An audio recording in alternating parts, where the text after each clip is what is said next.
নমস্কার, কেমন আছেন সবাই? আশা করি সবাই ভালো আছেন। আজকের তারিখটা হলো 14ই ফেব্রুয়ারি। আর একদিকে 14ই ফেব্রুয়ারি আমাদের ভারতীয় সেনাবাহিনীদের ব্ল্যাক ডে।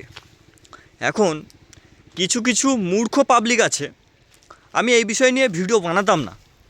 কিছু কিছু বড় বড় কন্টেন্ট ক্রিয়েটারও আছে, সিরিয়াসলি দেখলে গা জ্বলে যায় এবং তাদের মনে হয় কিছু শিক্ষার প্রয়োজন আছে। তার একটাই কারণ, কিছু কিছু কন্টেন্ট ক্রিয়েটার, তারা বড় মাপের কন্টেন্ট ক্রিয়েটার নিজেকে দাবি করে। আমার হয়তো অত ফলোয়ার নেই, 40,000 সামথিং ফলোয়ার, কিন্তু আমার একটু হলেও শিক্ষাটা আছে। এবার কেন বলি, এই কথাটা বলছি। আজকের ব্ল্যাক ডে, আরেকদিকে আছে 14ই ফেব্রুয়ারি।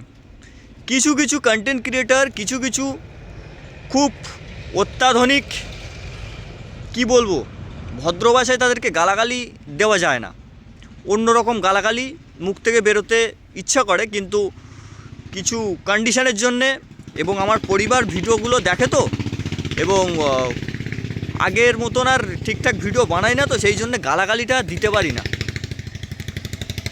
তারা স্ট্যাটাসগুলো দিচ্ছে হ্যাপি ব্ল্যাক ডে। আপনাদের যদি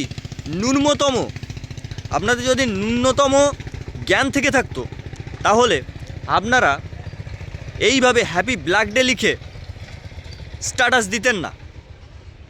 আপনি জানেন না একটা আর্মি, একটা বিএসএফ কতটা পরিশ্রম করে আমাদের দেশের জন্যে।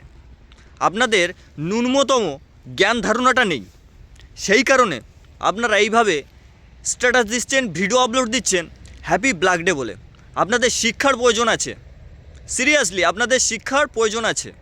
এবং যেসব কন্টেন্ট ক্রিয়েটার বড় বড়, বিশাল বড় বড় সাবস্ক্রাইবারের ভিউ চ্যানেল, ব্যাপক চ্যানেল, আপনাদেরও শিক্ষার প্রয়োজন আছে। এইভাবে মানুষকে ম্যানিপুলেট করবেন না। আপনাদের কাছে রিকোয়েস্ট, আমার হাতে যদি ক্ষমতা থাকতো, আমার হাতে যদি প্রশাসন থাকতো, তা আপনাদের নামে এই মুহূর্তে কেস ফাইল আমরা করতাম, বিশেষ করে তো আমি করতাম। আপনাদের জ্ঞান থাকা জরুরি, আজকের দিনে কি হয়েছিল যদি মনে না থাকে একটু সার্চ মেরে দেখে দেবেন ইন্টারনেটে। কারণ আপনারা তো বড় বড় কন্টেন্ট ক্রিয়েটর, বড় বড় সব দামি দামি মানুষ, আপনারা স্ট্যাটাস দেন ফেসবুক, হোয়াটসঅ্যাপ, সারা জায়গাতে, ইনস্টাতে। আপনাদের একটু জ্ঞান ধারণা থাকা দরকার যে আজকের দিনটায় কী হয়েছিল। তাই দয়া করে হ্যাপি ব্ল্যাক ডে লিখে স্ট্যাটাস দেবেন না, দেখলে অসহ্য লাগে। এবং আমাদের আর্মিদের প্রতি শ্রদ্ধা অন্যদিকে চলে যায়।